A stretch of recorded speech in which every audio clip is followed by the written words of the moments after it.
just recently, Greg, you warned of another upcoming round of QE. Now, that is scary stuff. It really is. That is cheap money leading to more borrowing, leading to more debt. Could you please explain, and we've done so to some degree tonight, but expand on it a little, just take us through the process. Could you please explain how QE works and why it can only end in absolute disaster for the economy and the population at large? Well, let's just take it from here. Developed economies of the world, we don't produce anything anymore. Not enough to obviously, here in the United States, we're running massive debts and deficits. It's the same everywhere here. So no, we can't produce enough to fund our own system. So what do they got to do? They must inflate. If they don't inflate it by any mechanism they can think about here, it just stops. I mean, what the real issue is going to come down to, and I've been warning about this for I don't know how many freaking years, because we started to see it in the 08, the 07, 08 meltdown, is a credit event. We're going to end up with a locking up of the system. The system is that this is the paradox here. Okay, we have a system that appears to be debt saturated. Everyone say, well, debts are ballooning. They're ballooning. There's a ballooning, and what are we going to do? The fact of the matter is, there's not enough of it. The debt-based system must be fueled relentlessly with more debt exponentially. It's not even linear. It's got to go up like a hockey stick. And without this mechanism here, again, all developed economies are in the same boat. They must inflate. The central banks must continue to issue debt into the system, pull from the future into the now. How does the central bank keep rates suppressed? How does the central bank keep rates where they are? Are they magical? Do you guys believe that central banks have a magic wand, or Merlin is sitting behind whatever desk it is, or whatever central bank? No. The central banks have to get into the market. They have to do it. Like, for example, when you got a President Trump here, or any president anywhere, saying, okay, we're going to lower rates. Do they just do this and the rates get lower? Does the central bank plural, do they just, I don't know, have a seance or something, and by some magical spell it happens? No, they have to get into the market. They got to create the currency out of nothing and then buy the debt.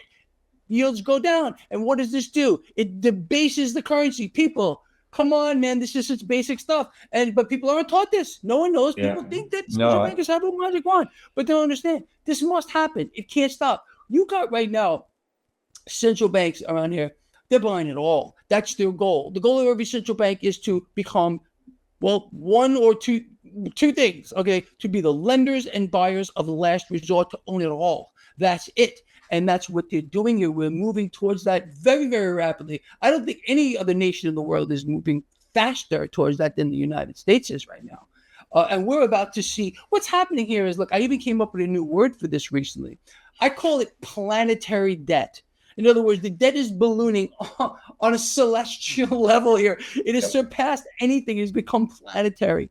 And that's where we're going. And the people sit back and they don't do anything about it. In fact, they cheer about it. Well, here in the United States, when the big, beautiful bill passed the Senate, you hear them cheering USA, USA, USA. All it means is we're done. We're more done, and then we're more done than that. And you imbeciles outside here listening have no freaking clue what we're doing to you. And this is a mechanism that's going on around the world. This is not unique here. We're all in the same freaking boat, but that's where this is going to go. It must, because they have no alternative. The alternative is default. So instead of doing that, what are they going to do? They're going to kill the currency. Again, going back to how we started off here. We're in the end phase. We're in the end game. Every empire falls the same way. They debase their currency. People, don't take my word for anything you've heard me say here. Anyone listening to the show, do your own research. I'm not lying to you. Maybe I am. Look it up for yourself. It's a fact. People don't learn. They don't learn from history. And then again, they kept under so much stress. What do? They divide the society. They conquer the society. They have you put people at each other's throats so they can't focus on anything except that. If people were to maybe sit back with their significant other or their family and say, look, this is what's going on. We're following the same pattern of destruction that has wiped out everyone before it. But now this is global. This isn't just, something in the distant past. This is happening right now. So yes, that's where we're going here. I hope I answered your question. But this is unbelievable what we're seeing right now. And there's no way to stop it. It's only going to get worse.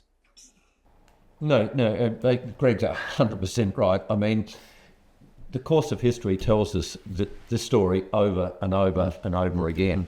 It's otherwise the Roman Empire or the Egyptian Empire would still be ruling the world, and they're not, for the same reasons that Greg has spoken, talked about. It's very interesting. It's usually between every 120 years there's a complete changeover. You go from the Spanish, the Portuguese, you got the Dutch, you got the French, and they all try these systems of devaluing the gold coin. Yeah. That's what they did. I mean, I'm glad you brought that up, because this is what Rome did. Didn't they start? They started doing this with the silver. The whole thing. They started, the dinar. They started devaluing. The same thing. It doesn't stop. It's the same freaking cycle. But people don't know. How many people know what we just said in just the last, 20 seconds? I bet you people don't get it. They don't pay attention to this stuff because they're not taught it. They're told they've been distracted and deceived and whatever you want to talk about. But this, look, man, we can point our fingers at central bankers, at world leaders. Have we not allowed this to happen? And some people like it this way. Here's the situation. People look and they say, okay, we need to change something, but they look at themselves first. They realize the system is coming apart. It is. There's no way to deny that. But then they think, well, when before you change it, I'm going to lose everything I've worked for. They're going to lose it anyway. But they're afraid of it. I've worked X amount of years. I've built this up. Who's going to take away our gold and our silver? Nobody. It's ours. The stuff that you believe you have in the bank, that's not even in there. It's all digits on a screen. It's fake. It doesn't exist. It's fairy dust. It's not on the elemental chart. Unlike gold and silver. These are on the elemental chart, everyone. Wake up.